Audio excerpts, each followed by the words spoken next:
Bienvenue dans cette nouvelle vidéo. On a traversé une bonne partie du Ghana pour monter en direction du centre-est où on va passer quelques jours au sein d'un village et au sein d'une association. Donc là on est à côté de la région du lac Volta, c'est absolument magnifique. On est arrivé très tard hier soir, on ne voyait pas la vue et là on se réveille au matin. D'un côté ça ressemble un petit peu à une savane super sauvage, de l'autre il y a un grand lac avec plein de petits bras et c'est tout vert, rempli d'eau, enfin c'est vraiment magnifique. On va traverser le lac à bord d'un ferry et ensuite on va rouler encore pendant 2 heures jusqu'à arriver au village. Et je vais vous expliquer au fur et à mesure de cette vidéo pourquoi on va dans ce village, qu'est-ce qu'on va y faire. Mais avant que la vidéo débute, je voulais vraiment prendre quelques secondes pour dire des choses qui sont super importantes à mes yeux. Quand je dis qu'on va aller au sein d'une association pendant quelques jours, en aucun cas nous sommes des humanitaires ou nous allons faire une mission humanitaire. Ce voyage n'a aucun but humanitaire. Nous, on voyage pour découvrir le continent et quand on a l'occasion, on a envie de découvrir et de mettre en avant des projets qui ont du sens. Mais en aucun cas, nous, on vient pour changer les choses ou pour se donner bonne conscience. Il y a les humanitaires pour lesquels c'est vraiment leur travail. Ils dédient toute leur vie à faire des choses incroyables pour essayer d'aider les autres. Il y a des bénévoles qui font plusieurs semaines dans des associations pour essayer d'apporter une aide selon les compétences que chacun a. Et puis il y a nous. On n'est ni bénévole, ni humanitaire, on ne prétend pas l'être. On vient simplement parce que nous, la seule chose qu'on peut faire pour aider, c'est apporter de la visibilité, c'est donner la parole à des gens et c'est montrer ce qui peut se passer. Donc ça va être le cas dans cette vidéo, pour que derrière, il y ait plus de gens qui connaissent l'association, qui peut-être s'intéressent à l'association et que ça fasse que du mieux dans la suite. Donc c'est parti, on va se mettre en route et on va aller au village de Kpendai. Bienvenue sur cette chaîne YouTube. Je m'appelle Olivia. Depuis plusieurs années, je réalise des reportages pour partager différentes cultures du monde et donner la parole à des personnes inspirantes. En septembre 2021, on est parti avec Charlie à bord de Joe, notre Land Rover qu'on a aménagé nous-mêmes pour partir faire le tour du continent africain. N'hésite pas à t'abonner à la chaîne et à activer la cloche pour ne rien manquer de cette belle aventure.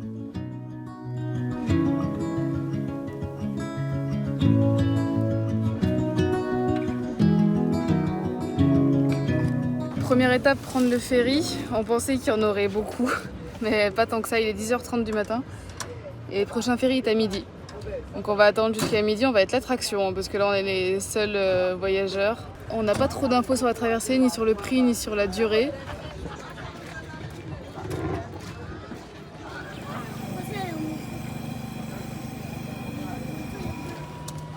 Il est midi, madame?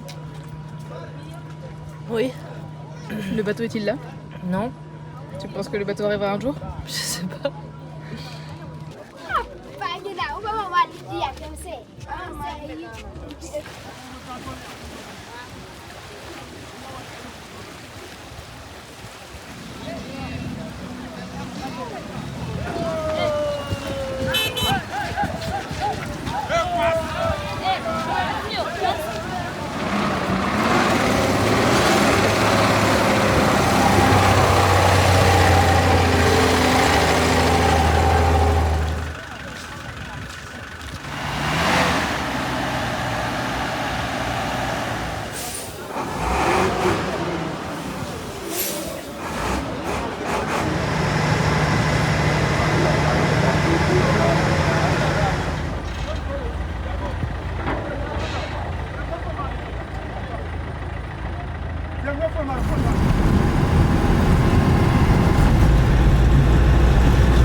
My name is Patrick Maratachi. I am the area program manager for Kpendai area program. My name is Florence Sewadochi. I'm the project officer in charge of the Kpendai AP. So we are looking at the holistic way of improving the lives of the most vulnerable in the communities. So we program around water, sanitation and hygiene, food security, livelihoods and health. And then we also look at issues, cross-cutting issues such as child protection, which includes child labor, child abuse, that we try to address and build systems in the communities that would protect these children. C'est parti, on va aller découvrir ce que fait l'association, rencontrer certaines personnes qui peuvent bénéficier des programmes et essayer de retranscrire ça de la meilleure des manières. On délaisse Jojo et on va lui faire des infidélités parce qu'on va monter dans un Land Cruiser. Ah là là, rien ne va.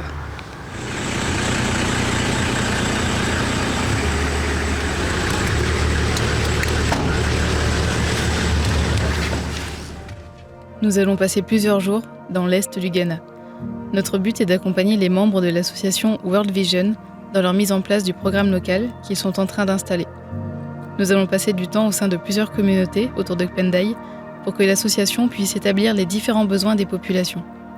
World Vision est une ONG créée en 1950 et qui a ouvert des programmes dans plus de 100 pays du monde.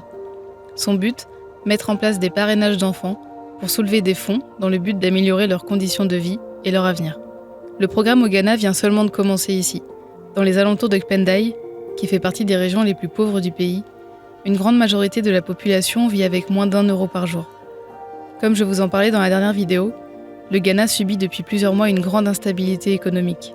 L'équipe locale de World Vision s'est implantée ici pour apporter son aide et soutenir les populations sur le long terme. Dans cette vidéo, je vous amène avec nous découvrir le quotidien de plusieurs familles qui ont accepté qu'on les suive dans leur vie de tous les jours.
On est à Kofido, c'est la communauté ici, donc Kofido, do ça veut dire dans la langue locale, ça veut dire maison, et donc c'est la maison de Kofi, c'est le premier qui était là ici, donc facile, Kofido.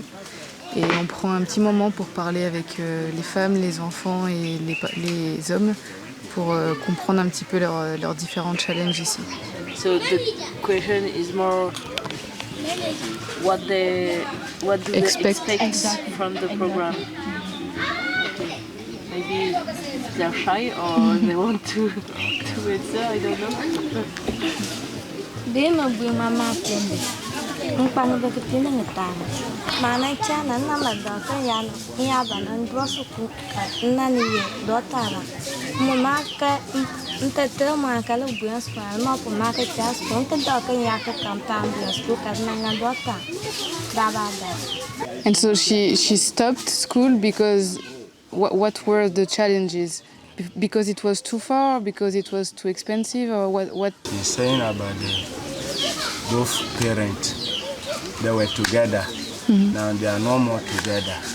But as they were together, they all bring support. They help, and it was good. As far as they are no more together, broken homes, because of that, it has been a challenge to her to confuse them with their education. Assuming if the parents were living together, I think it will help her to forward education.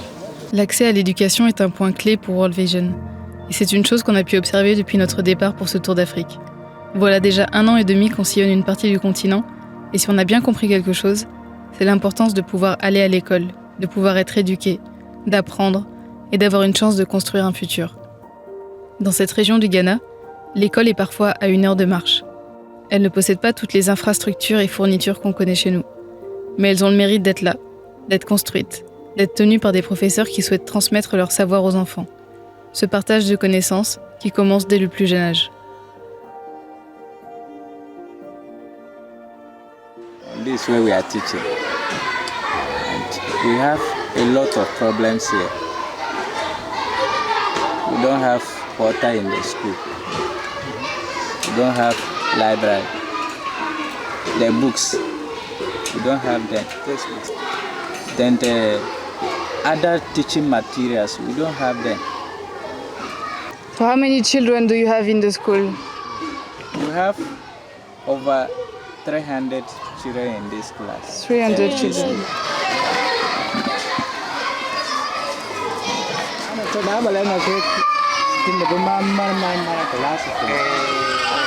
No furniture in school, no textbooks. How then does a teacher use one textbook or two? Then let us school uniform. Yeah, you are hearing. That's they have.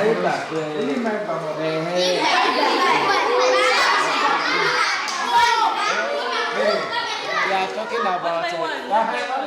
Yes. They are talking about school textbooks, school uniform, school sandals. School sandals. School, Yes. Books. They are talking about textbooks.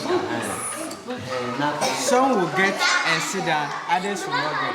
If you come first, first come, First come. First serve. Okay. Many. Oh, joli. Yes.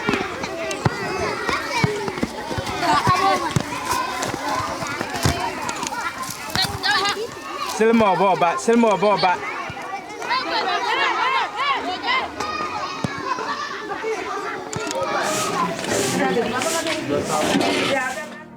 Dans cette région du Ghana, la météo est très chaude.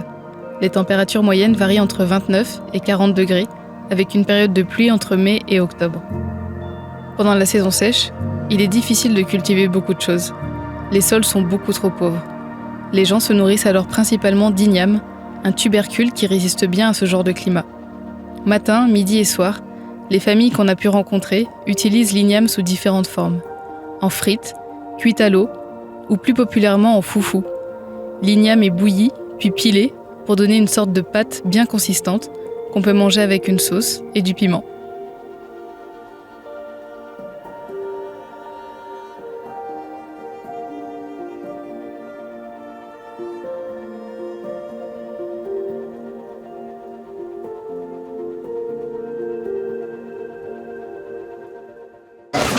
Can dry this and grind later and mix with maize to steer your toza feed, the local dish.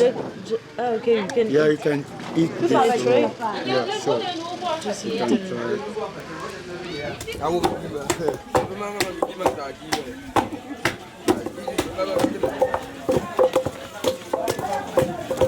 So they begin with flour? They begin with yam. Oh, yam, like plain yam. Yeah, the chunks of the yam. So Okay. they put it inside and they pound and they'll be adding water and be pounding so it becomes like this. So how long does it take from the beginning until it's ready? Most started some over by an Eddie Bear say how many minutes? Eddie saying. How many hours? Andrew, 45 minutes. About 45 minutes. Wow.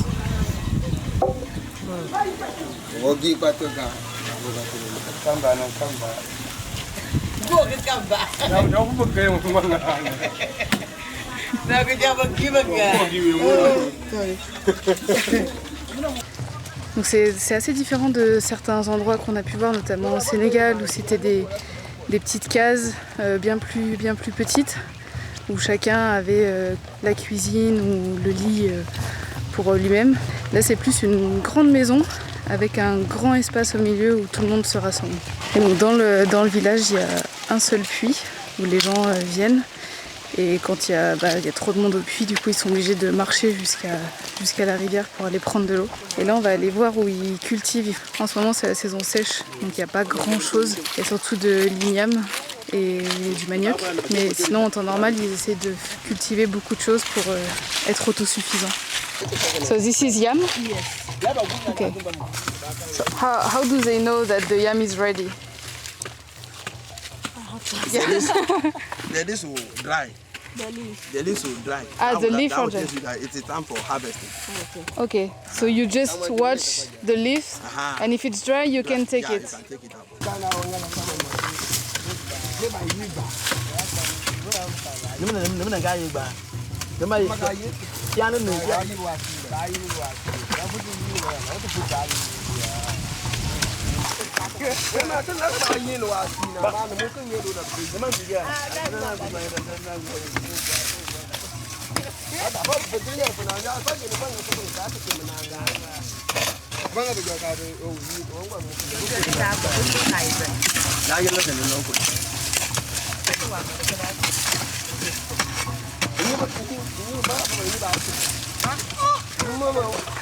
They planted it, so they know where they planted it.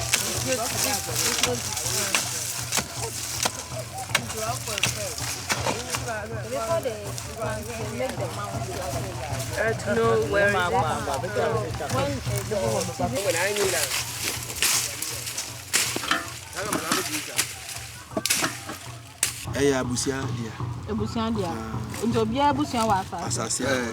Oh, okay. So according to them, every family has a land they farm on. So it's for their family. I think it's inherited. It's heritage, okay. For now, in dry season, it's yam, mostly yam. But in rainy season, what can you farm? What vegetables or fruit can you have here? Vegetables there, we don't farm vegetables. But during the rainy season, what do you farm? It's maize. Maize. Maize and granules. Okay. Then you... C'est un grand stock qui fait, hein.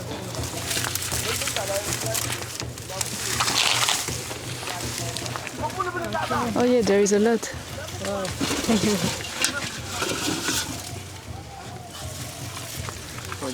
So all of this is one family? Yes. All the yam here are from one family? Yes, for one family. Wow, that's a lot of yam. So these are the yam cells, the ones they plant. Yeah, this is the one that we used to plant. Okay. And this is the one for eating or selling. This one is 18 and 7. So the bigger one you sell it, and the small one It's for replant. to replant it. This one. Okay. Can you store it for a long time? Yeah, it will be here for long. For long, like weeks, months? A month. Months. Maybe it will get 3 months or 6 months. Oh, it can stay 3 months. Yes. Okay.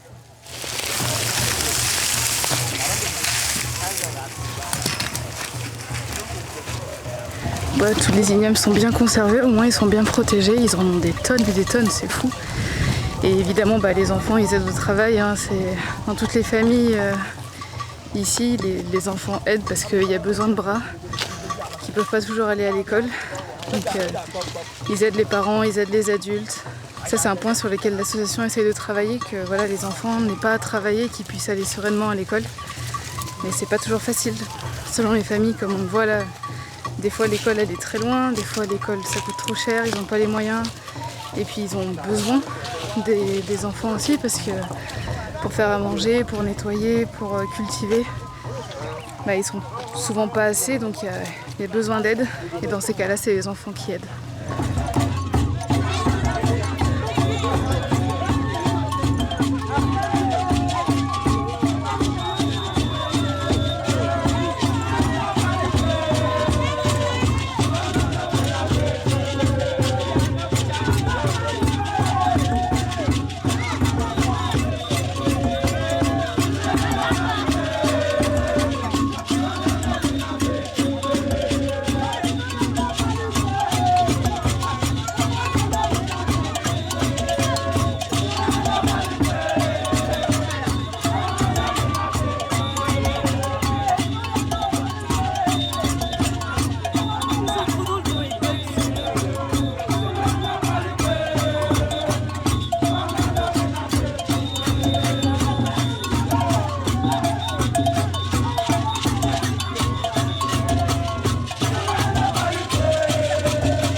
This is how they normally do it. When they are going to fetch water, the youngest of them will carry all the containers.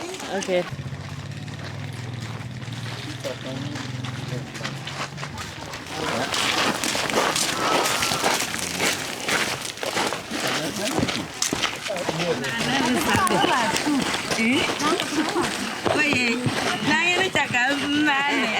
Hello. Hello. How are you? I'm fine. Thank you.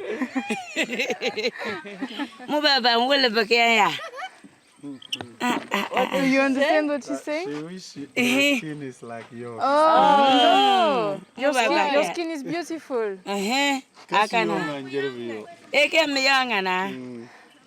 Do you know why the borehole is that far from the village? Yeah, that's where they were able to locate the groundwater. How can they locate? They always do a survey with some geophysics. Okay. Yeah, so they come to survey to try and see where the possibility for heating water will be. Okay. So they drill at those places. Okay.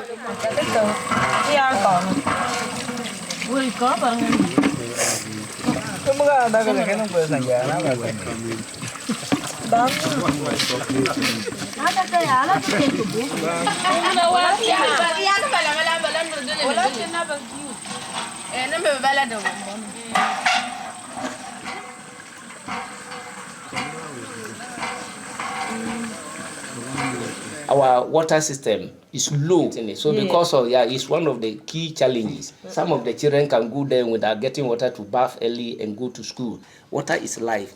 You know, school children, they need water to wash their school uniforms, and they have to be clean before they can go to school. One borehole, a community of about 800. How then does it help? So that is his main topic.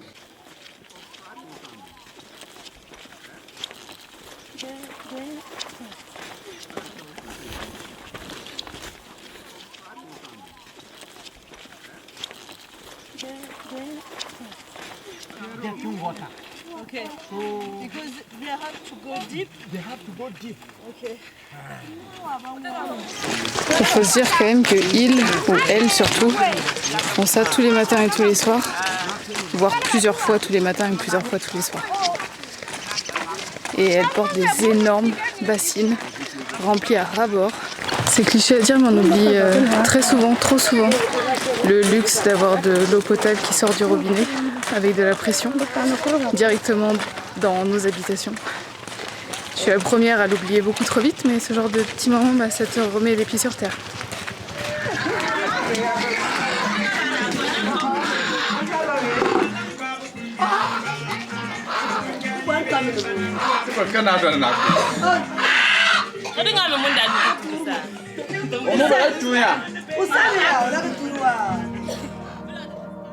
J'espère que cet épisode en immersion dans plusieurs communautés du centre du Ghana aura pu vous faire découvrir de nombreuses choses. Si vous voulez participer à soutenir l'épanouissement de ces villages, je vous invite à aller découvrir le travail de World Vision et de Vision du Monde. Vous pouvez retrouver de nombreuses informations sur leur site web, à travers différents programmes autour du monde, et pourquoi pas, prendre la décision de parrainer un enfant. Merci pour votre soutien chaque semaine. Je vous donne rendez-vous dimanche prochain pour une nouvelle vidéo.